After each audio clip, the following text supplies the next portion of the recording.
What's up, agents? Wolf here. Welcome to another Division 2 build video. In today's video, I'm going to showcase a very powerful solo LMG build for any kind of PvE content in the game, especially solo legendary. This build will allow you to hit over 750k a tick with the Pestilence. You can get just under 500,000 armor per kill back on your agent, and you can just beam your way through missions with absolute ease. You don't get staggered by explosions, and we have a lot of damage and a lot of accuracy. So if you're on console, you're going to have a blast with this build. So what I'm going to do is showcase some gameplay and then the description of the build in full detail. But first, before those things, I kind of want to just give you a summarization of how the build works, so you go into the gameplay knowing what to look for. So please make sure you guys do leave a like and subscribe. Let's get to it. So I made this build quite a few months ago, and it was different to this setup. This is an updated version. The previous version had system corruption, the two-piece, which gives us 15% armor on kill. Now, the Uzina is a new set, which is very nice. It differs from the Belston, which was the option at that time. This gives us 5% total armor, which helps with the setup because armor regen, it's not going to help us too much. It's a very negligible increase in regen, and the way that our armor goes up is nothing compared to how much armor on kill we can actually get. So Uzina Getica, the two-piece is going to be good, and also we get attributes. So the system corruption does work, but it's 15%, yes, but we get total armor, armor on kill, and more attributes. So this build is going to be based on sitting in cover, mitigating explosions with explosive resistance, increasing as much baseline weapon damage as we can, whilst having great accuracy, so you can use this build on console or whatever platform you're playing on, and beam the NPCs from range and get the Pestilence stacks. We can get over 750k a tick, and we can hit about 360 to the head on a crit with the Pestilence. So high damage, easy to shoot, and we can mitigate so many things with this build while stacking nice amounts of damage from the unstoppable force. So the more kills, the better. So try focus on the red NPCs. You'll see me trying to do that. Once you get the damage stacked up, it works like a dream. Now, this brace talent, pay attention, guys. You will see in the actual gameplay, this makes a big difference. Weapon handling is accuracy, stability, reload speed, and swap speed. Reloading an LMG is a problem. This is going to help us reload the LMG very, very quickly. And also, obviously, the accuracy makes the reticle smaller, which means hitting shots from range is going to be much easier. So Braced is, even on PC, it's a must-have because you can hit more shots from range, stopping the legendary NPCs from pushing you in the first place. So we have got Cheska, and then the baseline incremental LMG damage from the Petrov, then armor on kill, pretty much, and the Soyuz knee pads. I did try the actual exotic mask, which is the Catharsis. It didn't work as well because the beep beep drones keep blowing me out of cover, and if you guys play legendary missions, you know we do have 30% explosive resistance on this build. I have rolled it on my mask. It helps a lot. So this build does a lot of damage, and you can survive many engagements. You just continually fire without even having to go into cover sometimes. Continually fire and get your armor back really, really efficiently. So enjoy the gameplay, guys, and we'll be back very soon to go through the build in more detail.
System malfunctioning.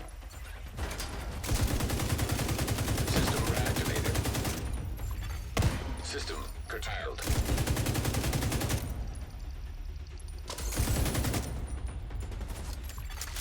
System restored.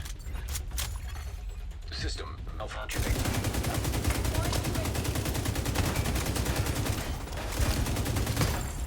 System reactivated.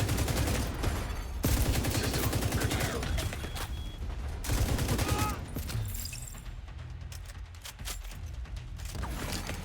System restored.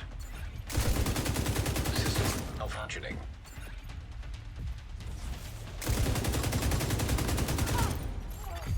System reactivated. System curtailed.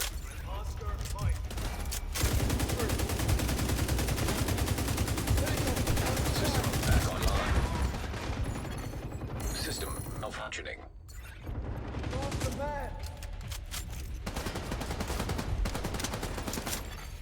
System restored. System disrupted.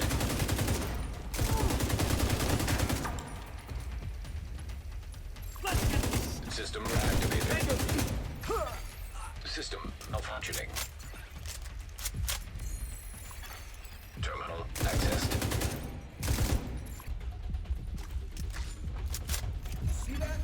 System back online. System malfunctioning.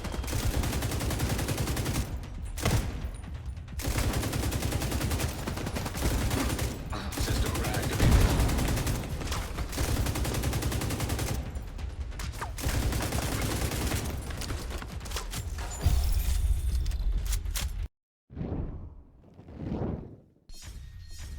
Let's go through the specialization. So this is going to be simple. It's going to be Gunner. As you guys know, this is an armor on kill LMG build. So Gunner is perfect because we do get 10% armor on kill, which is really, really good. Foam grenades help also to, you throw a foam grenade, makes an NPC stuck, and then you can get stacks with the pestilence on the NPC. Therefore, we can spread the pestilence and then start stacking our backpack talent, which is very, very good. So we also generate ammo, which will help us. I'm not going to talk about everything else too much. Just make sure LMG damage is activated. Let's take a look at the build in a bit more detail now. So you could see what I was doing in the gameplay. Stacking the pestilence, hitting shots with the brace talent, stacking the backpack talent allows us to hit very hard. And you can melt NPCs once everything gets up and running, especially when your Sawyer's knee pads are stacked up. So we have got explosive resistance because explosions are a big issue.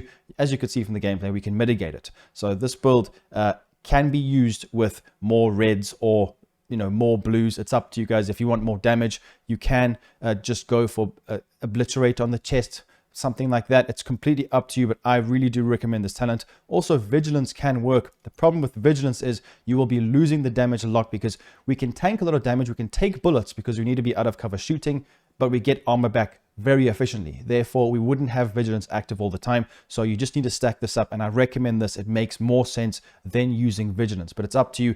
There are other talents you can utilize. So the pestilence works great with this. You can use another LMG if you want to chill in cover and beam them out. That's completely up to you, but I definitely recommend the pestilence. It works great. And also when you expertise this gun up, it helps a lot. It increases the actual tick and the base damage. So it's really it's beneficial to increase the expertise of the weapon damage. So make sure you guys do that if you can. Secondary, make sure you have a decent secondary, especially an assault rifle, to get rid of robotics, because the pestilence isn't very good at dealing with robotics. So try your best to have a good from us with Optimist, SOCOM MK16, FAL, whatever you want to be using, Police M4. Just have something secondary because sometimes it might be difficult to take those type of enemies out. Then the orbit pistol, I always forget to use this, but you get a lot more crit damage. So this will help you. So make sure you utilize this. Sit in cover, keep still, stack the knee pads. Use brace to beam from across the map, then stack the backpack talent, get armor on kill, hitting high amounts of damage from the actual crit from the LMG itself and from the ticks. So let's take a look at each piece. So the two-piece Uzina. This gives us total armor and armor on kill. I've got crit chance. You can go for more crit damage if you would like. I've got a crit chance modification because it is quite tricky to get max crit chance, because we want to make use of our initial bullets of the pestilence. It's no point just stacking, like for example, going for 2-piece heartbreaker to get more LMG damage. We want to be able to actually hit hard while we're shooting, because we can't just rely on the ticks to kill the NPCs, especially when they're pushing us. So I honestly recommend using explosive resistance. It's going to help a lot in legendary missions. Maybe not so much in summit, things like that, but it depends if there are those NPCs that throw those drones at you that beep, beep, beep, and blow you up. Very annoying. Then Cheska chest for that crit chance. We need to try and get our crit chance as close to 60 as possible. Crit damage, crit chance with a crit chance modification. Braced, very good. You can get more damage from other talents. There's a talent that allows you to give damage from sitting in cover. That is up to you. There are a multitude of different talents you can go for, but this is just going to be the most beneficial. Reloading quicker and hitting your shots from longer ranges. Give it a try. It's really, really good. Then holster, using it with crit chance and crit damage. I didn't want to go for more explosive res. I've gone for crit damage there because I want to try and hit a bit harder. Backpack, simple Petrov defense. We haven't gone for contractor's gloves because we need the armor on kill from the special gloves. So make sure you do. You can use this or you can use the chest piece. It's up to you, or mask or holster. Switch it around just depending on what kind of pieces you actually have. Crit damage, crit chance with the crit damage modification. Unstoppable force, very good. I know vigilance is the one that most people want to use, but you will lose the talent most of the time. So give this a try. It's really good. Once this stacks up, guys, you won't have problems with damage. Like I said, there is a balance in this build with damage. If you go too many reds, you lose utility and you will just die. If you go, for example, too little reds, you will actually just not do enough damage to get the armor from killing the NPCs. So I find that 1.3, 1.5 million armor is perfect. You can go for more, but you might struggle if NPCs push you all together. Then you will get destroyed because you need to try to get the stacks up first. So it's up to you how much armor you want. Just remember your armor on kill scales with the amount of armor that you have. So just be wary. Try make sure it doesn't go below 400,000, 350,000, somewhere there. It's up to you how much damage or survivability you want. It's on you to decide to suit your own playstyle. Just switch it up to suit however you want to be playing the game. And also, I guess it depends on what kind of missions you'll be playing as well. Then we have got the death grips. Very, very good. Armor and kill, you guys know these. I've got crit chance. Must have 10% armor and kill from one piece is very good. Don't worry about the health. Like I say, you can, if you would like, use a Grupo bag and then go for contractor's gloves. More damage, but you will lose 10% armor and kill. And trust me, you need it. So it's up to you though. You go for what you want. Switch it up. Try different combinations. It's fun. It's fun to try the different ways. I've already done that, but this suits the way I play the best. I tried the Catharsis mask, Cowardly mask. This is just way better. These Sawyer's knee pads give us 30% weapon damage, which increases the hits from the pestilence or from our gun, and also the stacks of the pestilence tick. And we actually mitigate explosions. We cannot be not completely, but we take less damage because of the explosive res, and also we don't get staggered, which is how you get staggered out of cover. Therefore, you can't shoot, and you end up getting beamed because you're out of cover. So these are just really good. One of the best pieces in the game for soloing any kind of content. So make sure you give it a try. I've gone for Jammer Pulse. I've gone for Decoy Duration, Health for these, Effect Duration for the Pulse, and Radius. Put those modifications. You can use whatever you want. I use Foam sometimes. Defender Drone's really good. It's very, very good. Deflect Duration and something like Health, I think, would be good for it. Just give it a try. It depends on your situation, what skill you will be using, but I find that these work well, especially when you getting pushed by those mini tanks. You can just EMP them, which is nice. So let's take a look at the statistics. 59% crit chance, 91 crit damage. Like I said, doesn't look too amazing, but it really does a lot of damage once you get all of your stacking up, or you stack your talents and you start hitting shots. You'll see what I mean with the Sawyer's knee pad increasing with the backpack talent. You can hit pretty hard considering we have so much survivability. Pause the video if you want to see any of the other stats. As we know, some armor on kill, 451k. It's very, very much worth it. Then you guys can have a look at the skills. Like I said, nothing crazy. So as a whole, we can, if we get 3 kills, we get our armor back completely. Give it a try. It's up to you to gauge how many reds you want, how many blues you want. This build really does work well. If you want to play in a mission, whether it be heroic or legendary, you'll have an absolute blast with this. It'll help you, especially if you're a new player and if you're a veteran player. It's a nice, relaxing build. It's just very, very efficient in going through legendary missions. So let me know what you guys think in the comments down below. Make sure to leave a like, subscribe, and I'll be seeing you in the next video. Peace out, guys.